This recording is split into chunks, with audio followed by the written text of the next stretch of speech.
पुरानी पेंशन योजना 2022-23। पुरानी पेंशन और नई पेंशन में क्या अंतर है? दोस्तों, सभी व्यक्ति पुरानी पेंशन को लागू करने के लिए धरना प्रदर्शन कर रहे हैं, मांग कर रहे हैं। दोस्तों, ऐसा क्या है पुरानी पेंशन में जो नई पेंशन में नहीं मिल पा रहा है? तो आज इस वीडियो के माध्यम से हम आपको बताने जा रहे हैं कि पुरानी पेंशन में क्या लाभ मिलते हैं जो नई पेंशन में नहीं दिए जाते हैं। वह संपूर्ण जानकारी हम आपको इस वीडियो के माध्यम से देने जा रहे हैं। अगर आप एक कर्मचारी हैं या पेंशन धारक हैं तो दोस्तों आप इस वीडियो को जरूर वॉच करिएगा। दोस्तों, आपको जानना चाहिए कि पुरानी पेंशन व नई पेंशन में क्या अंतर है और क्या लाभ पुरानी पेंशन में दिए जाते हैं जो कि नई पेंशन में नहीं मिल सकते हैं। पूरे 10 अंतर बताएंगे दोस्तों। 10 अंतर आपको हम बताएंगे कि वह 10 अंतर कौन से हैं जिसकी वजह से पुरानी पेंशन को लागू करने की मांग की जा रही है। हालांकि 3 बड़े राज्यों में पुरानी पेंशन लागू हो चुकी है, लेकिन अभी भी बहुत से राज्य हैं जिसमें मांग की जा रही है पुरानी पेंशन को लेकर, लेकिन उनमें पुरानी पेंशन को लागू नहीं किया गया है। चलिए वीडियो को शुरू करते हैं। संपूर्ण जानकारी आपको दी जाएगी स्टेप बाय स्टेप। आपसे हमारा छोटा सा निवेदन है कि वीडियो को आप शुरू से लेकर अंत तक जरूर देखिएगा। दोस्तों, वीडियो को लाइक नहीं किया है तो वीडियो को आप लाइक भी कर दीजिए, शेयर करिएगा और चैनल पर यदि आप पहली बार आए हैं तो चैनल को आप जरूर सब्सक्राइब कर लीजिएगा। चलिए वीडियो को शुरू करते हैं।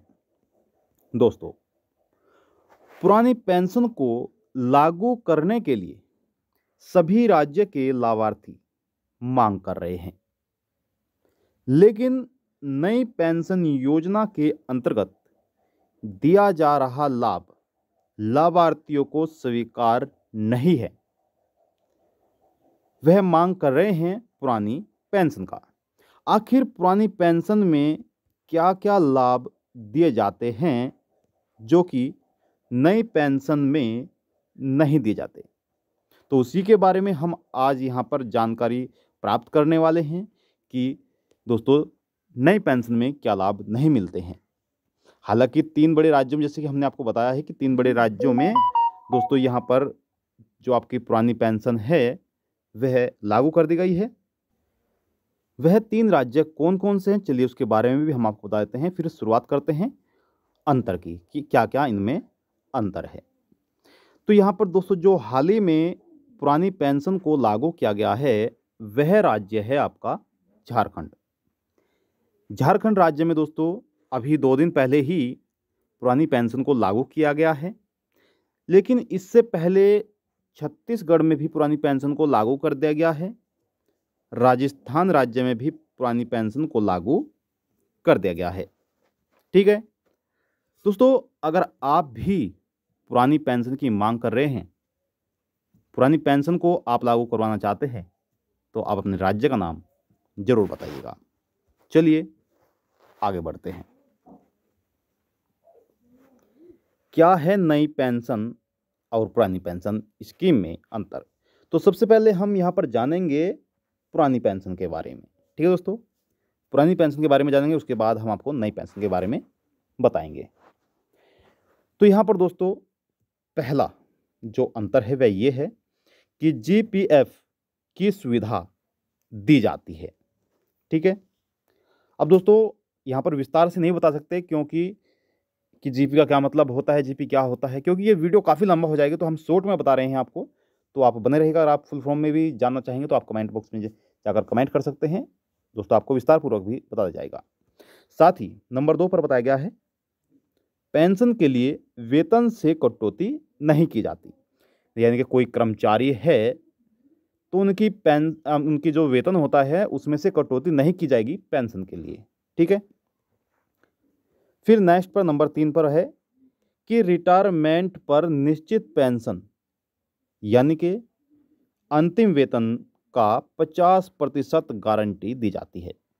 यानी कि सपोज दैट दोस्तों, अगर आपको नौकरी करते वक्त 10,000 रुपये मिल रहे हैं और जब आप रिटायर हो जाते हैं तो आपको इसका 50% यानी कि 50% यहाँ पर आपको जो मिलेगा वह 5,000 रुपये होगा। 5,000 रुपये पेंशन आपकी प्रति माह आना शुरू हो जाएगी। यह पुरानी पेंशन के बारे में हम आपको बता रहे हैं। ठीक है, तो 50% गारंटी पेंशन यहाँ पर मिलती है। सैलरी में से भी पैसा नहीं काटा जाता है। नंबर 4, पूरी पेंशन सरकार देती है, यानी कि आपको कोई भी इन्वेस्टमेंट यहाँ पर नहीं करना होता है। पूरी पेंशन सरकार की तरफ से ही दी जाती है। नंबर 5, रिटायरमेंट पर ग्रेजुएटी यानी कि अंतिम वेतन के अनुसार में 16 माह, इनके 16.5 माह का वेतन होता है। ठीक है, वहीं नंबर 6 पर बताया गया है कि सेवा काल में मृत्यु पर दैट ग्रेजुएटी की सुविधा जो 7वें वेतन आयोग ने 10 लाख से बढ़ाकर दोस्तों 20 लाख कर दी है। ठीक है, यानी कि अगर सेवा काल में कर्मचारी की मृत्यु हो जाती है तो 7वें वेतन के अनुसार दोस्तों अब सरकार ने इसको 20,000 रुपये कर दिया है, 20 लाख रुपए कर दिया है। हालांकि पहले 10 लाख था, लेकिन अब 20 लाख हो चुका है। ठीक है, नंबर 7, सेवा काल में मृत्यु होने पर आश्रित को पारिवारिक पेंशन एवं नौकरी, यानी कि दोस्तों यहाँ पर सेवा काल में जिसकी मृत्यु हो जाती है उनको सरकार की तरफ से 20 लाख रुपए तो दिए ही जाएंगे, बल्कि उनके परिवार को पेंशन दी जाएगी, परिवार पेंशन, और परिवार में से एक व्यक्ति को नौकरी भी दी जाती है। ठीक है, वहीं नंबर 8 पर बताया गया है कि हर 6 माह बाद महंगाई भत्ता जीपीएफ से लोन लेने की सुविधा भी दी गई है। यानी कि अगर आप लोन लेना चाहते हैं तो आप दोस्तों हर 6 महीने बाद महंगाई भत्ता या फिर जीपीएफ से लोन भी ले सकते हैं। ठीक है, नंबर 9, जीपीएफ निकासी पर कोई आयकर नहीं लगेगा। यानी कि अगर आप लोन लेते हैं तो आपको कोई भी यहाँ पर टैक्स नहीं देना होगा। ठीक है, रिटायरमेंट के समय दोस्तों यहाँ पर आप देख सकते हैं कोस्ट में दिया गया है, तो यहाँ पर कोई भी टैक्स आपको नहीं देना होगा, कोई भी आयकर नहीं देना होगा। अब नंबर 10 पर बताया गया है कि रिटायरमेंट के बाद मेडिकल भत्ता, रिटायरमेंट के बाद मेडिकल बिलों की प्रतिपूर्ति, यानी कि दोस्तों यहाँ पर रिटायरमेंट के बाद आपको मेडिकल भत्ता भी दिया जाएगा, मेडिकल के बाद मेडिकल बिलों की प्रतिपूर्ति भी यहाँ पर की जाएगी। तो यहाँ पर दोस्तों जो 10 अंतर हैं पुरानी पेंशन के जो लाभ हैं वे हमने आपको बताए हैं। अब इसमें इन दोनों में दोस्तों आप अंतर देख लीजिए नई पेंशन के अनुसार। अब नई पेंशन की बात करते हैं। हमने पुरानी पेंशन के बारे में आपको बता दिया है। अब पुरानी पेंशन में क्या नहीं मिलता है, तो दोस्तों यहाँ पर देख लीजिए जीपीएफ की सुविधा नहीं मिलती है, जबकि पुरानी पेंशन में दी जाती है। वहीं वेतन से प्रति माह 10% कटौती होती है, जबकि दोस्तों पुरानी पेंशन में 1 भी रुपया वेतन से नहीं काटा जाता है। नंबर 3, निश्चित पेंशन की गारंटी नहीं होती है। यह पूरी तरह शेयर बाजार व बीमा कंपनियों पर निर्भर करती है।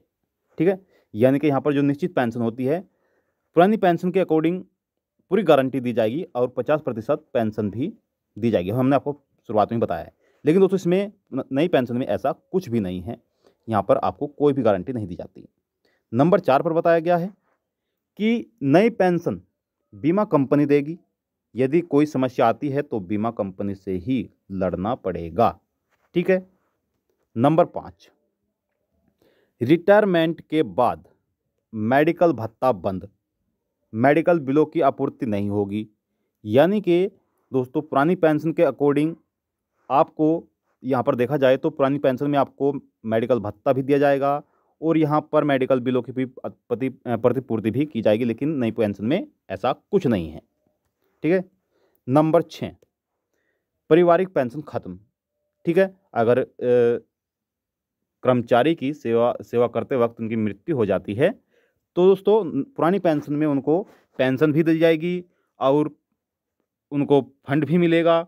साथ ही साथ दोस्तों परिवार में से एक नौकरी भी दी जाएगी। लेकिन नई पेंशन में अगर देखा जाए तो यहाँ पर जो पारिवारिक पेंशन है वह खत्म कर दी है। ठीक है। 7वें नंबर पर आप देख सकते हैं लोन की कोई सुविधा नहीं है। ठीक है, लोन की कोई सुविधा नहीं। ठीक है, तो यहाँ पर बताया गया है कि विशेष परिस्थितियों में जटिल प्रक्रिया के बाद ही केवल 3 बार रिफंडेबल लिया जा सकता है। ठीक है, यहाँ पर लोन की भी कोई सुविधा नहीं दी गई है। नंबर 8 पर बताया गया है कि रिटायरमेंट पर अंशदान की जो 40% राशि वापस मिलेगी उस पर आयकर लगेगा। यानी दोस्तों यहाँ पर आपको रिटायरमेंट के बाद अंशदान की जो भी 40% वापस होगी उस पर आपको टैक्स देना होगा। नंबर 9, नई पेंशन स्कीम पूरी तरह शेयर बाजार पर आधारित है जो जोखिम पूर्ण है। ठीक है, अब बात करते हैं नेक्स्ट पॉइंट की, नंबर 10। तो महंगाई व वेतन आयोग का लाभ नहीं मिलेगा। ठीक है, जबकि पुरानी पेंशन में मिलता है। तो यहाँ पर आप देख सकते हैं कि कितना अंतर है। जो पुरानी पेंशन में लाभ दिया जाता है वो नई पेंशन में बिल्कुल भी नहीं दिया जाता है। एक तरह से आप कह सकते हैं कि कर्मचारियों का जो अधिकार है नई पेंशन के अनुसार वह खत्म किया जा रहा है, समाप्त किया जा रहा है। तो आप अपने विचार जरूर लिखिएगा कि आपको कौन सी पेंशन लागू करने की आप सोच रहे हैं, इनके कौन सी पेंशन आप लागू कराना चाहते हैं। ठीक है, आपके राज्य में भी क्या यह पुरानी पेंशन लागू होनी चाहिए या नहीं, आप हमें कमेंट बॉक्स में जाकर जरूर बताइएगा। आपसे हमारा छोटा सा निवेदन है दोस्तों कि अगर आपको यह जानकारी थोड़ी भी अच्छी लगी है तो वीडियो को ज़्यादा से ज़्यादा लाइक करिएगा, ज़्यादा से ज़्यादा शेयर करिएगा ताकि और भी इसके बारे में जान सके और दोस्तों वह भी अपनी मांग को उठा सके। आप चाहते हैं आपसे इजाज़त दोस्तों, मिलेंगे आपको नेक्स्ट वीडियो में। चैनल पर पहली बार आए हैं, चैनल को आप जरूर सब्सक्राइब कर लीजिए, बेल आइकन को प्रेस कर दीजिए ताकि ऐसी महत्वपूर्ण जानकारी आपको मिलती रहे। आप चाहते हैं आपसे इजाज़त, मिलता है नेक्स्ट वीडियो में दोस्तों। तब तक के लिए जय हिंद, जय भारत।